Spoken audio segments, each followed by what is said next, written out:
ঈদ মোবারক, ঈদ মোবারক। সম্মানিত ভাই ও বন্ধুরা, আসসালামু আলাইকুম। ছোট্ট একটি কথা আপনাদের না বললেই নয়, খুবই গুরুত্বপূর্ণ এই বিষয়টি।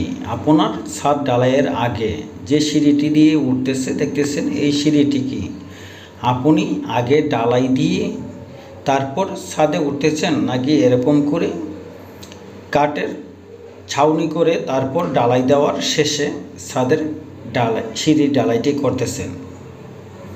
খুবই গুরুত্বপূর্ণ এই বিষয়টি।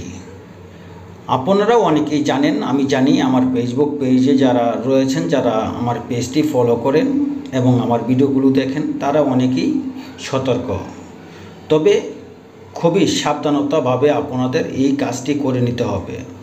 মনে রাখবেন, আপনার কন্ট্রাক্টর কি এইভাবে কাজ করিয়ে নিচ্ছে যে আগে সিঁড়ি ঢালাই দিয়ে তারপর ছাদে উঠতেছে, সেই ঢালাইগুলো পাড়া দিয়ে? কখনোই সেটি করতে দিবেন না। মনে রাখবেন, আমি কারো খারাপ বলছি না, কারো খারাপের দিকে যাচ্ছিও না। আমি মূলত এই একজন কন্ট্রাক্টর, তাহলে একজন কন্ট্রাক্টরের খারাপ বলতে পারি না। তবে যেটা সত্য সেটাই বলার চেষ্টা করতেছি। এই বিষয়টি কিন্তু অনেকেই, আমি জানি সবাই জানেন, তবে কিছু মানুষ হয়তো এখনও এই বিষয়টি জানেন না। দেখবেন, আপনার কন্ট্রাক্টর যখন বাড়ি করতেছেন, সেটি হোক 1 তলা, 5 তলা, 10 তলা, যে কোনো বিল্ডিংয়ে হতে পারে। তবে এই সিঁড়িটা কখনোই আগে ঢালাই দিয়ে নেবেন না। সেটা কিন্তু অনেক কন্ট্রাক্টরই করে থাকে, অনেক মিস্ত্রিরা করে থাকে। এই সিঁড়িটা আগে ঢালাই দিয়ে নিয়ে যায়, সেই ঢালাইটি পর সেখান থেকে পাড়া দিয়ে আপনার উপরে উঠে ছাদের ঢালাই দিয়ে যায় এবং লাস্ট মুহূর্তে গিয়ে শুধু সিঁড়িটা ফিনিশিং দিয়ে থাকে।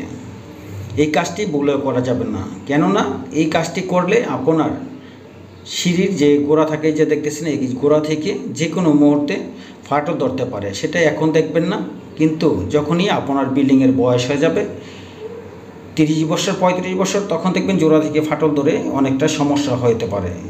তো সেটি আপনারা কি আমার সাথে একমত কিনা সেটি অবশ্যই কমেন্টে জানিয়ে যাবেন। আজ এই পর্যন্তই। আল্লাহ হাফেজ।